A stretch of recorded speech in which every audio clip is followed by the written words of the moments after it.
Hello guys, welcome to my YouTube channel. কেমন আছো তোমরা? তো এখন আমরা কথা বলবো হচ্ছে নেটফ্লিক্সে রিলিজ হওয়া একটি সিনেমা, যেটার নাম হচ্ছে পিকি Blinders the immortal man, steering Kylian Murphy, Rebecca Ferguson. তো এই সিনেমাটা হচ্ছে যেটা সিরিজ আছে পিকি ব্লাইন্ডার্সের, যেটা 2013 থেকে 2022 পর্যন্ত মেবি যে সিরিজটা আছে, ঠিক আছে। তো সেইটার কন্টিনিউয়েশন আমরা দেখতে পাচ্ছি এই ফিল্মটায়। এবং ওই পিকি ব্লাইন্ডার্স ওইটা কিন্তু আমি দেখিনি এখনও, মানে টেলিভিশন সিরিজটা, যেটা খুব পপুলার, যেটার প্রচুর মিম হয়। এবং কিলিয়ান মার্ফি ওখানে ব্যাপক একটা পারফরমেন্স দেয় এবং একটা আলাদাই অরা ফার্মিং ব্যাপার আছে ওইখানে। তো পিকি ব্লাইন্ডার্সের আমি এখনও পর্যন্ত কোনো সিরিজ দেখিনি এবং হিন্দিতে অ্যাভেলেবেল নেই বলে আমি আরও দেখিনি, বাট অনেক লোকে ওটা দেখেছে এবং খুব পছন্দের একটা ওয়েব সিরিজ নাকি অনেকজনের, এবং মানে একটা কাল্ট স্টেটাস আছে ওই সিরিজটা। এবার এটা নিয়ে একটা সিনেমা তৈরি হয়, যেটা আমি আপডেট দিয়েছিলাম অনেক আগে, এবং এই সিনেমাটা রিলিজ হয়ে হচ্ছে 20 মার্চ নেটফ্লিক্সে। ইয়েস, মানে এই রিসেন্টলি 5-6 দিন আগে এই সিনেমাটা থিয়েটারে রিলিজ হয়। এই সরি, মানে কিছু থিয়েটার সিলেক্টেড কিছু থিয়েটারে 6 তারিখে রিলিজ হয়, এবং এটা গ্লোবালি কিন্তু রিলিজ হয় নেটফ্লিক্সে 20 তারিখ, ঠিক আছে। এবং 20 তারিখ যেহেতু আমার সেই সময় রোজা ছিল, ঈদ ছিল, ওই জন্য আমি দেখা হয়নি 3-4 দিন ধরে। ফাইনালি আমি আজকে কমপ্লিট করলাম ফিল্মটা। কেমন লাগলো আমার পিকি ব্লাইন্ডার্সের এই মুভিটা, সেটা নিয়ে এই ভিডিওর মধ্যে কথা বলবো। চলো ভিডিওটা শুরু করা যাক। তো কেমন হলো পিকি Blinders the immortal man?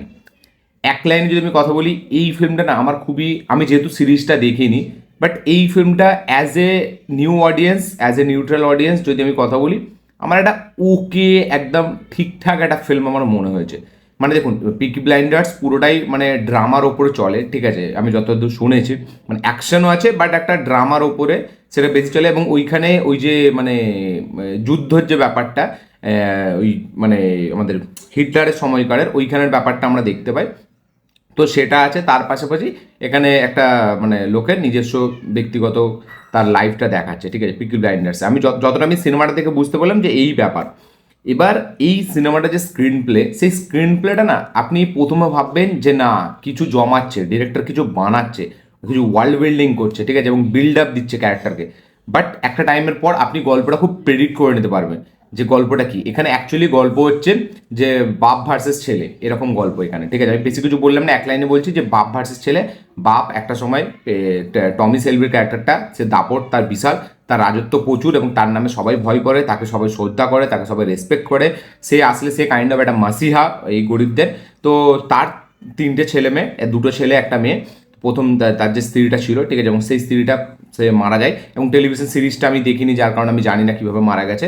But এইখানে গল্পটা অ্যাকচুয়ালিতে দুটো এতে চলে গল্পটা। এক তো এখানে টমি সেলভির ক্যারেক্টার, যে একটা সময় এরকম একটা অরা ফার্মিং একটা ক্যারেক্টার ছিল, একটা মানে লোক ছিল যে গরিবদের মাসিহা, এবং যার নাম শুনে সবাই প্যান্টে পেচাপ করে ফেলতো, যে আসা মানে একটা দাপট। তো এটা আপনি বুঝতে পারবেন যে না, যেমন বাহুবলী টাইপ অফ, না বাহুবলী আমি বলবো না, এখানে আপনি যদি বলতে পারেন জন উইকের যে ক্যারেক্টারটা, ঠিক আছে, মানে তার নামে সবাই জানে যে বুগি ম্যান, ঠিক আছে। তো এখানে টমি সেলভিকে সবাই চেনে। এবার সে মুক্তি পেতে চায়, ঠিক আছে। সে তার ভাইকে মেরে দিয়েছে, মানে মেরে দিয়েছে বলতে গেলে তার ভাই কোনোভাবে তার হাতে মারা গেছে, তার স্ত্রীকে সে বাঁচাতে পারেনি, ঠিক আছে। তো এই যে গিল্ট, এই যে কী বলবো, একটা পায়শ্চিত্ত, সেটা কিন্তু তার ভেতরে আছে, ঠিক আছে। এবং সে এটা থেকে মুক্তি চাইছে, কোনোভাবে সে এটা থেকে মানে শান্তি চাইছে, এবং সেই শান্তিটা তখনই পাবে যখন সে মারা যাবে। এবার সে তার নিজের গিল্ড নিয়ে লড়ছে, তার পাশাপাশি এখানে তার ছেলে, সে নোংরা কাজে ইনভেস্ট হয়ে যাচ্ছে, তো তাকে আটকাতে হবে, এবং তাকে আটকানোর জন্যই সে আবার ফিরছে। এবার সে ফিরে কি ফাইনালি তার ছেলেকে আটকাতে পারবে, নাকি তার হাতে তার ছেলে মারা যাবে, নাকি তার এই ছেলের হাতে বাপ মারা যাবে? তো সেইটা জানতে গেলে আপনাকে ফিল্মটা দেখতে হবে।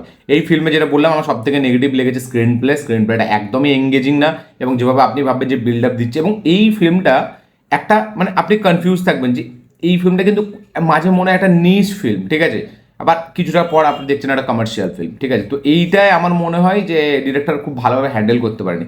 আপনি যখন দেখছেন ভাবছেন যে আর্টি ফিল্ম, ঠিক আছে, একটা পুরোটাই ড্রামা বেসড ফিল্ম। তো আপনি এগোচ্ছে, বাট আবার একটা টাইমের পর আপনি দেখছেন সেখানে অ্যাকশন হচ্ছে, গান বাজছে, তো আবার সেখানে একটা কমার্শিয়ালি টাচ। তো দুটোকে যেভাবে ব্লেন্ড করেছে, ব্লেন্ডিংটা না আমার খুব একটা হেভি লাগেনি।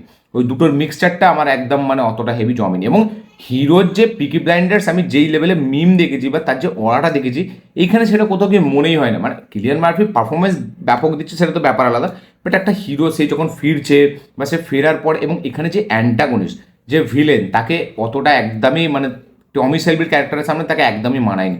সে খুব উইক। হ্যাঁ, সে একটা টাইমের পর সে মানে সব কিছু খেলছে, সব কিছু করাচ্ছে, ঠিক আছে, বাট সেই ক্যারেক্টারটা অতটা ডেঞ্জারাস মনে হয় না, অতটা ডেডলি মনে হয় না, যেখানে আমার মনে হয় ওই জন্য টমি শেলবির ক্যারেক্টার না অতটা উতরে আসেনি। মানে এখানে টমি শেলবিকে আরও অরা ফার্মিং, আরও কিছু এরকম অ্যাকশন সিকোয়েন্স, কিছু স্ক্রিন প্রেজেন্স এরকম দেওয়া দরকার ছিল, যে না দেখে মনে হয় যে Tommy Shelby is back. But এটাই এই ফিল্মটা না পুরোটা একটা ড্রামাটিক ওয়েতে ট্রিটমেন্ট দেওয়া, তার সাথে সাথে একটা আবার মনে হবে একটা নিশ কোনো ফিল্ম আপনি দেখছেন, আবার কিছুক্ষণ পর একটা কমার্শিয়ালি টাচ আপনি দেখতে পাবেন, আবার সেই কাইন্ড অফ একটা আর্টি জোনে এই ফিল্মটা ফিরবে। তো অনেক কিছুর মিক্সচার আছে ফিল্মটা, এবং সব কিছু মিক্সচারটাই কিন্তু ঘেটে দিয়েছে। না প্রপার এখানে কোনো মানে কী বলবো, একটা হিরো আসছে যে একটা তার পাস্ট আছে, যেমন আমরা দেখি বারবার রজনীকান্তের বাসা, বা এখানে জওয়ানে যদি আমি দেখি, ঠিক আছে, তো যে একটা জওয়ান বলাটা ভুল হবে, রাউডি রাথোরে যদি আমি বলি, তো হিরোর একটা পাস্ট আছে, না সরি এটা রাউডি রাথোর আমি ভুল এক্সাম্পল দিচ্ছি। মানে আমি যদি এর কথা বলি, মানে কী বলে সালারে যে প্রভাসের যে ক্যারেক্টারটা, যে একজন একটা পাস্ট আছে, সেই গুরু, মিঠুনদার গুরু, সেই পাস্ট থেকে সে বেরিয়ে আসতে চাইছে, বাট তাকে আবার সেখানে ফিরতে হচ্ছে। তো এই যে ব্যাপারটা এখানে যখন ফিরছে হিরো, তার একটা না আলাদা অরা সেলিব্রেশন, যেমন লিওতে যখন আপনি দেখবেন যে থালাপতি বিজয় সে যখন ফিরছে এই দিকে মানে অ্যাকশনের দিকে, মানে সে তো পুরোপুরি ফিরতে চাইছিল না, বাট তাও যখন সে ফিরছে একটা মনে হবে যে না এবার ক্যালাবে, ঠিক আছে। বা আমি যদি কথা বলি এই যে গুরু মুভির মিঠুনদার, ঠিক আছে, তো এইখানে আপনার দেখে মনে হয় যে না হিরোটা এবার ব্যাপক ফাটাবে। বা সালারে যদি প্রভাসের কথা বলি, বাট এইখানে আমার কোথাও গিয়ে সেটা মানে আমার মনে হয়নি। এবং পিকি ব্লাইন্ডার্সের এই যে অরা, টমি শেলবির ক্যারেক্টারটা পুরো ফিল্মটা জুড়ে তার অরাটাকে পুরো ডাউন করে দেওয়া হয়েছে, এবং সে মানে তার কোনো অরাই নেই, শুধু জাস্ট ক্লিয়ার মার্ফির পারফরমেন্সটা ভালো দিয়েছে বলে তার দেখে মনে হচ্ছে যে সে প্রত্যেকটা সিনে পুল আপ করে দিচ্ছে। বাট এখানে যে হিরোর যে অরা, সেই অরাটা কোথাও আপনি ফিলই করতে পারবেন না। এবং ড্রামারও কোথাও সঠিক সেইভাবে যে একদম ব্যাপক আপনাকে হিট করছে বা কোনো কানেকশন সেইভাবে বসছে সেরকমও না। এখানে ছেলের দিকটা দেখিয়েছে, তার সাথে যে বাবার কানেকশনটা সেটা খুব ওকে ওকে মনে হয়। আচ্ছা এখানে যে ভিলেন, সেও যেভাবে খেলছে মানে এ করার জন্য, সেটাও অতটা হেভি মনে হয় না। আপ টু দ্য মার্ক না, ড্রামাটা হেভিভাবে ওয়ার্ক করছে। হ্যাঁ, কিলিয়ান মার্ফির পোর্শনগুলো ডেফিনেটলি ওয়ার্ক করে, সে যেভাবে মুক্তি পেতে চায়, সে যেভাবে কথাগুলো বলছে, বা তার যে ইম্যাজিনেশন, তার যে ইলিউশন, সেগুলো কাজ করে। বাকি ওভারঅল যে সাইড সাপোর্টিং কাস্ট যারা আছে তাদের সেরকম স্পেস দেওয়া হয়নি। এবং রেবেকা ফার্গুসন ওকে ওকে, ঠিক আছে। তো রেবেকা ফার্গুসন দেখতে খুব ভালো, যদিও তাকে আমার ব্যাপক লাগে, মানে অ্যাজ এ অ্যাক্ট্রেস রেবেকা ফার্গুসনকে দেখলে আমার খুব ভালো লাগে।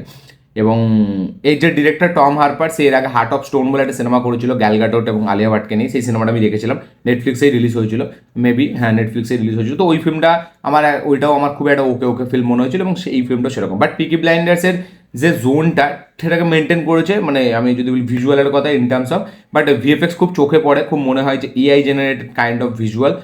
বাট ওয়ার্ল্ডটাকে আমি বলবো একটু ঠিকঠাক মেনটেন করেছে বলা যায়, ঠিক আছে।